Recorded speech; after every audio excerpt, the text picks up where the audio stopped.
Oi, gente, tudo bem? Eu sou a Júlia, estudante do segundo semestre de Comunicação e Publicidade da CP2A. Hoje eu vou apresentar o trabalho desenvolvido ao longo desse semestre com um grupo composto por Ana Luísa Lopes, Fernanda Arantes, eu, Júlia Cardoso, Mariana Maia, Sara Oliveira e Thiago Zuliani. Para desenvolver o nosso projeto final, pensamos em um tema que fosse um fator comum entre universitários, para que a pesquisa se tornasse viável de ser realizada. Observando um pouco dos alunos da SPM e de outras faculdades, percebemos que o iFood é um serviço de delivery que é muito presente na vida dos estudantes. Por isso, pesquisar sobre o consumo de iFood entre universitários seria de grande relevância. Bom, agora vamos para as nossas motivações. O primeiro deles é que no dia 12 de outubro de 2022 foi publicado no site do iFood News que a comodidade está levando os brasileiros a aumentar suas compras online, especialmente as de alimentos e bebidas. O estudo da Web Shoppers, realizado pela Nielsen Abbott, disse que o número de pedidos nesse segmento cresceu cerca de 128% no primeiro semestre de 2022 em relação a 2021. Também teve o fato que, durante a pandemia, o consumo de iFood aumentou. De acordo com uma notícia publicada no dia 30 de agosto de 2021 no portal Canaltech, entre julho de 2020 e julho de 2021, o iFood Mercado teve crescimento de mais de 193% no número de pedidos. A companhia diz que, segundo a Datafolha, em São Paulo, a plataforma alcançou a liderança da categoria de compras de mercado online e conquistou a preferência de consumidores. Também tem o fato do iFood ser líder de mercado. De acordo com uma notícia publicada no site SEGS, em junho deste ano de 2023, foi realizado um estudo quantitativo online pelo Instituto Qualibest, no qual foram entrevistados 2.011 mulheres e homens de todo o Brasil representando o perfil do internauta brasileiro. De acordo com a pesquisa, metade da amostra já usou algum aplicativo de delivery para pedir comida. Destes, 93% conhecem o iFood, que lidera o awareness da categoria, tanto espontâneo quanto estimulado. Além disso, 81% declaram ter visto ou ouvido recentemente algum comercial de TV da marca. Sabemos que os universitários optam pela praticidade. É cada vez mais comum que os estudantes optem pela praticidade dos lanches para poupar tempo. Nós somos universitários e utilizamos o iFood e estamos dentro do público-alvo do nosso trabalho. Mas começamos a nos perguntar o que influencia esse consumo de delivery e pelo fato de sermos universitários, assim como o público que queríamos entrevistar. Sabemos como é corrida a nossa rotina, principalmente em época de entrega de muitos trabalhos e provas. Com isso, ficamos sem tempo para realizar outras tarefas do dia a dia. Bom, por isso nosso objetivo da pesquisa é entender o perfil dos universitários que consomem o iFood, investigar as influências do consumo e analisar como a época de provas reflete no consumo de iFood. Tendo tudo isso em mente, o grupo chegou finalmente à pergunta guia de nossa pesquisa: se o consumo de iFood entre universitários aumenta no período de provas. Tendo a pergunta como ponto de partida, entrevistamos heavy users e especialistas para criarmos um questionário via Google Forms, que foi compartilhado via WhatsApp e Instagram, que obteve um total de 174 respostas. Através da pesquisa, pudemos encontrar evidências contra e a favor da nossa pergunta. Iniciando a análise da amostra, conseguimos definir o nosso target. A primeira pergunta que fizemos foi: você é universitário e utiliza a plataforma iFood? Assim, para 6 pessoas que responderam não, o Forms foi automaticamente fechado e elas foram excluídas do questionário, que nos ajudaria a definir nosso target. Ou seja, uma variável qualitativa nominal que funcionou como nossa pergunta eliminatória, para não deixar que quem estivesse fora do público que queríamos analisar não alterasse as respostas que definem o perfil do target. Enfim, tivemos 168 respostas dentro do nosso target, e nosso questionário foi composto tanto por perguntas quantitativas, tanto por perguntas qualitativas. As perguntas iniciais do questionário, elas foram voltadas à definição do target, ou seja, para caracterizar a amostra entrevistada.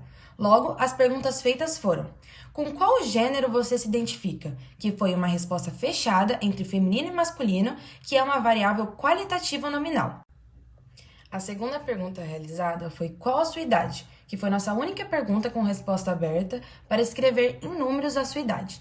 Assim, ela se caracteriza como uma variável quantitativa discreta. Assim, achamos também que ao deixar ela aberta para escrever números, seria mais fácil de calcular a média da faixa etária. Na pergunta, você faz estágio ou trabalha? Foi uma resposta fechada, dando a opção de respostas de sim ou não, o que gera uma variável qualitativa nominal. Em qual semestre você está? Foi uma resposta fechada, dando assim as opções de semestre da faculdade desde o primeiro até o 10º, o que é uma variável quantitativa discreta. Você mora com algum familiar? Foi assim uma resposta fechada, também com a opção de responder sim ou não, o que é uma variável qualitativa nominal. No período de provas, quantas vezes você pede iFood na semana? Em relação a essa pergunta, 44,05% pedem iFood uma vez por semana, e assim podemos perceber que a quantidade de dias por semana que a pessoa pede iFood em período de provas aumenta em relação à quantidade de vezes no período em que não há provas. Na pergunta em escala Likert, qual seu grau de concordância com a afirmação? Você acredita que a utilização do iFood ajuda a economizar tempo durante o período de prova? Sendo 5, concordo totalmente e 1 discordo totalmente. Sendo 63 respostas, 37,50% indicaram que concordam totalmente com essa afirmação. A segunda pergunta que fizemos foi se você busca consumir alimentos práticos durante o período de provas? A partir das 52 respostas obtidas, 30,95% indicaram que concordam totalmente com essa afirmação. Bom, agora sobre o grau de concordância de 1 a 5, sendo 1 discordo totalmente e 5 concordo totalmente com a afirmação, você acredita que a utilização do iFood ajuda a economizar tempo durante o período de provas? Assim, obtivemos que 8 respondentes discordam e 63 concordam totalmente. Bom, agora para finalizarmos o grau de concordância com a seguinte afirmação. O seu consumo de iFood aumenta durante o período de provas? Conseguimos observar que 33,93% dos respondentes assinalaram que concordam parcialmente, ao mesmo tempo que uma mesma quantidade assinalou que nem concorda e nem discorda com tal afirmação. Com uma variável qualitativa de resposta múltipla, perguntamos quais são as principais motivações para o consumo de iFood. No topo da lista está a praticidade, depois a variedade de opções, a preguiça de cozinhar e a falta de tempo. A partir das tabulações feitas, montamos os 3 cruzamentos. Um cruzamento quali-quali, quali-quanti e quanti-quanti. A pesquisa busca entender se uma carga maior, no caso as provas, podem ter efeito ou não no consumo de iFood na vida dos universitários. No nosso cruzamento quali-quali, utilizamos 2 variáveis, a variável de quem faz estágio ou não e a variável de se a falta de tempo é uma motivação para o consumo de iFood. Neste caso, o esperado era que as pessoas que trabalham ou estagiam enxergam a falta de tempo como uma motivação para o consumo de iFood, ou seja, a pessoa tem menos tempo, então ela acaba por pedir mais iFood. A partir dessas variáveis, montamos 2 hipóteses. A hipótese nula, de que não há associação entre as variáveis, então não é possível identificar que trabalhar está associado à percepção de que a falta de tempo é um motivador para o consumo de iFood, e a hipótese alternativa, de que há associação entre as variáveis e é possível identificar que trabalhar está associado à percepção de que a falta de tempo é um motivador para o consumo de iFood. A partir disso, então, montamos as nossas 3 tabelas para o cruzamento quali-quali. A nossa primeira tabela é a de frequência absoluta observada. Partimos então para uma tabela de frequência relativa e fechamos com uma tabela de frequência teórica esperada. A partir da nossa tabela de frequência absoluta observada, conseguimos montar um gráfico de barras 100% empilhadas. Podemos então apurar melhor esse resultado da tabulação. Para realizar o teste Q-quadrado, montamos a tabela de frequências relativas observadas e então a tabela de frequências teóricas esperadas. Comparando a tabela de frequências absolutas observadas e a tabela de frequências esperadas, através do teste Q-quadrado, obtivemos o valor P de 0,0001%. Levando em conta o nível de significância de 5%, o valor P indica que não temos evidência para rejeitar a hipótese nula, tornando ela pertinente, ou seja, não é possível identificar que trabalhar está associado à percepção de que a falta de tempo é um motivador para o consumo de iFood. Bom, agora analisando o teste quali versus o teste quanti entre família e pedidos, nesse cruzamento usamos 2 variáveis. Se mora com familiares e se não mora com familiares. E se isso afeta as frequências de pedidos semanais. Assim, fizemos um cruzamento quali versus quant, comparando as frequências de pedido com quem mora com os familiares e de quem não mora. Assim, utilizamos o teste F para descobrir qual das hipóteses deveríamos considerar. A hipótese nula, que seria que não há diferenças significativas entre as variâncias dos grupos. Morar com os familiares não afeta o número de pedidos por semana. E a hipótese alternativa, que há diferenças significativas entre as variâncias dos grupos. Morar com os familiares afeta o número de pedidos por semana. Considerando assim que o nível de significância é 5% e que o valor P encontrado foi de 0,0001%, uma vez que o valor P encontrado no teste F foi inferior ao nível de significância estabelecido. A hipótese nula foi rejeitada. Então, é possível afirmar que há diferenças entre as variâncias dos grupos, significando que morar com os familiares afeta o número de pedidos por semana no período de provas. Partindo para o cálculo do teste T, consideramos a hipótese nula, onde não há diferenças significativas entre as médias dos grupos. Morar com os familiares não afeta o número de pedidos por semana. E a hipótese alternativa, onde há diferenças significativas entre as médias dos grupos. Morar com os familiares afeta o número de pedidos por semana. Assim, comparamos as médias dos grupos que moram com os familiares e com quem não mora com os familiares e chegamos ao valor P de 0,1% e considerando o valor da significância de 5%, uma vez que o valor P encontrado no teste T foi inferior ao nível de significância estabelecido. A hipótese nula, então, foi rejeitada. É possível afirmar, então, que há diferenças entre as médias dos grupos, significando que morar com os familiares afeta o número de pedidos por semana no período de prova. Em maior detalhe, levando em consideração a média de pedidos calculada, é correto dizer que a média de pedidos por semana no período de provas de quem mora sem familiares é estatisticamente maior que a de quem mora com os familiares. Bom, agora para o nosso cruzamento quant-quant, a gente escolheu cruzar duas variáveis. A de quantas vezes por semana você pede iFood e a qual semestre você está. E aí, a partir delas, a gente montou a nossa hipótese principal, que seria quanto maior o semestre do aluno, maior essa frequência de pedidos no iFood. O coeficiente de determinação R², ele mede o poder explicativo de um modelo linear, numa escala de 1 a 0. Quanto mais próximo de 1, maior é a capacidade do modelo explicar a variação da variável dependente, em resposta à variação da variável independente. No nosso caso, o R² é de apenas 0,0009, ou 0,09%, indicando que a variável semestre tem baixo poder explicativo sobre a variável frequência de pedidos. Além disso, a gente também fez o teste de correlação de Pearson, que o resultado foi de 0,031. De acordo com esse teste, quanto mais próximo de zero, menor é a correlação entre as variáveis. Então, no nosso caso, ela é muito fraca. Então, analisando esse cruzamento, a gente pode dizer que a relação entre o semestre que a pessoa está e quantas vezes por semana ela pede iFood não tem associação com seus respectivos semestres, rejeitando, então, a nossa hipótese inicial. Bom, agora falando sobre o teste Quali versus o teste Quant, sobre frequências de pedidos, nesse cruzamento usamos duas variáveis. Esta frequência de pedidos semanais diz respeito ao período de provas e as frequências de pedidos semanais. Assim, fizemos um cruzamento Quali versus Quant, comparando as frequências em período normal e em períodos de prova.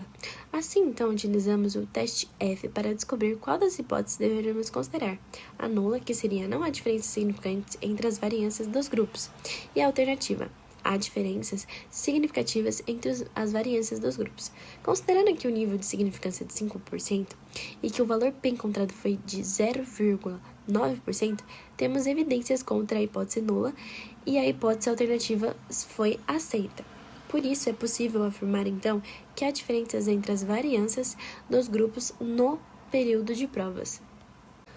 Bom, partindo para o cálculo do teste T, consideramos a hipótese nula. Não há diferenças significativas entre as médias dos grupos e o período de provas não afeta o número de pedidos por semana.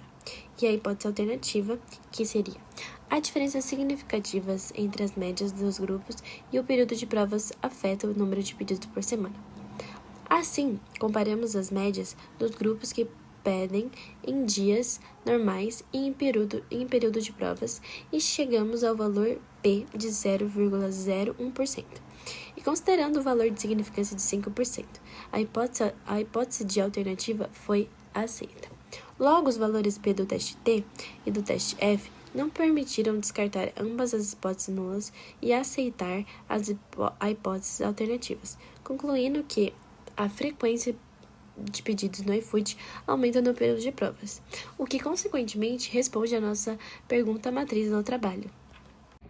Bom, apesar da nossa pesquisa ela ter um grau de viés e a gente está sujeito à voluntariedade de quem se propôs a responder o questionário, a gente acredita que a nossa amostra é grande o suficiente para representar uma parcela significativa da população e permitir, então, uma generalização.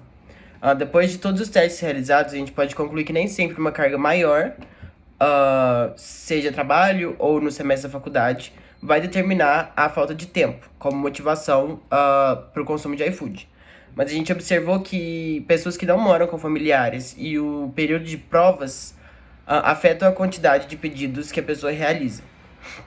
Então, de forma geral, é possível concluir que a frequência de pedidos das pessoas ela aumenta durante o período de provas.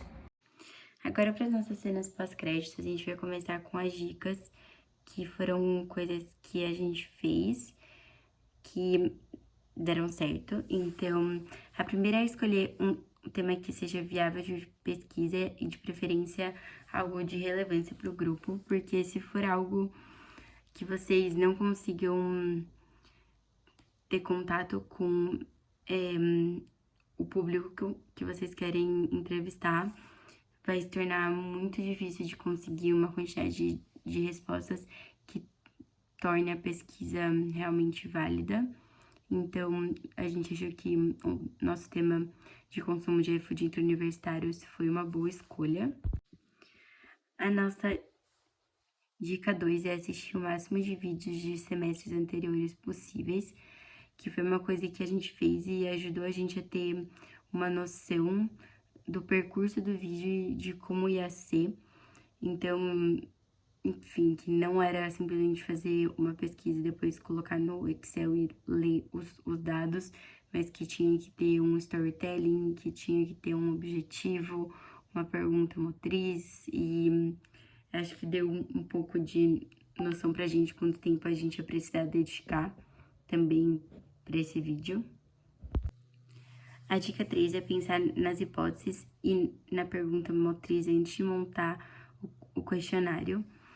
O que a gente fez e a gente, inclusive, já perguntou pro Ivan enquanto a gente fez, então isso ajudou muito a gente não montar um questionário que não ajudasse a gente nos cruzamentos depois, apesar de ter alguns erros.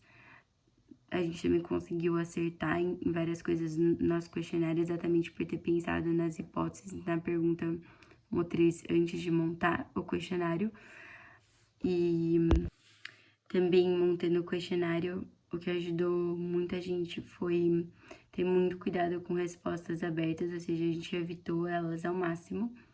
A gente só teve uma resposta aberta, que foi de idade, se eu não me engano, mas tinha um objetivo para isso e deu tudo certo. E com respostas múltiplas também, que a gente só colocou uma, porque tanto as respostas abertas quanto as respostas múltiplas são muito mais difíceis de realizar a tabulação e elas dificultam muito as análises, então esse foi um cuidado que a gente teve que foi válido. A gente também usou perguntas de escala Likert no nosso questionário, que eu acho que ajudou muito a gente a entender o nosso target, por mais que às vezes ele fosse um pouco contraditório, respondendo algumas perguntas, depois respondendo o contrário na escala Likert, mas foi muito útil para ajudar a entender o nosso target. E uma dica de ouro, assim, que juro, é muito importante colocar uma pergunta eliminatória no questionário, que é a pergunta que vai definir se aquela pessoa faz parte do seu target ou não. e se ela não fizer, ela vai ser eliminada automaticamente do Forms. A dica 4 é realizar os projetos conforme as aulas forem dadas, sobretudo os cruzamentos. Apesar de a gente não ter conseguido fazer todos, a gente foi conseguindo fazer alguns, e isso ajuda muito porque se você acabou de ter aula, a sua memória ainda tá fresca sobre como fazer aquilo, onde você pode achar mais informações. Então, o prestar atenção na aula vai ajudar muito a montar os cruzamentos e na realização do projeto. E a última dica é aproveitar o auxílio do EVA para tirar o máximo de dúvidas que conseguir. O que a gente foi tirando algumas dúvidas com ele, principalmente em relação a quais testes de hipótese a gente ia fazer, se o nosso questionário estava bom ou não. E isso foi ajudando a gente a ir tendo uma ideia se a gente estava indo no caminho certo ou fazendo uma coisa completamente errada.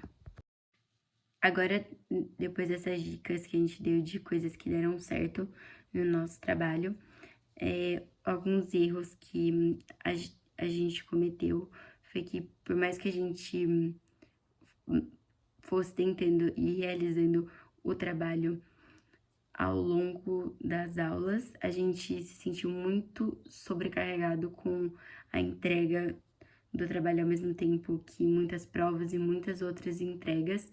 Então, a gente acabou não sentando e realizando algumas análises ou tabulações todo mundo junto, mas sim cada um foi fazendo alguma coisa e depois foi ficando muito difícil de entender.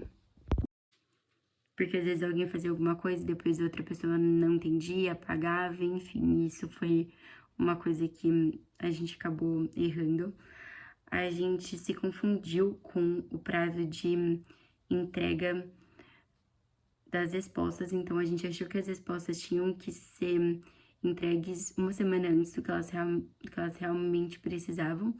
Então, isso fez com que a gente acabasse não aumentando tanto os meios de divulgação da nossa pesquisa e então, a nossa diversidade de respostas não foi tão grande assim quanto poderia ter sido se a gente tivesse prestado mais atenção nas datas.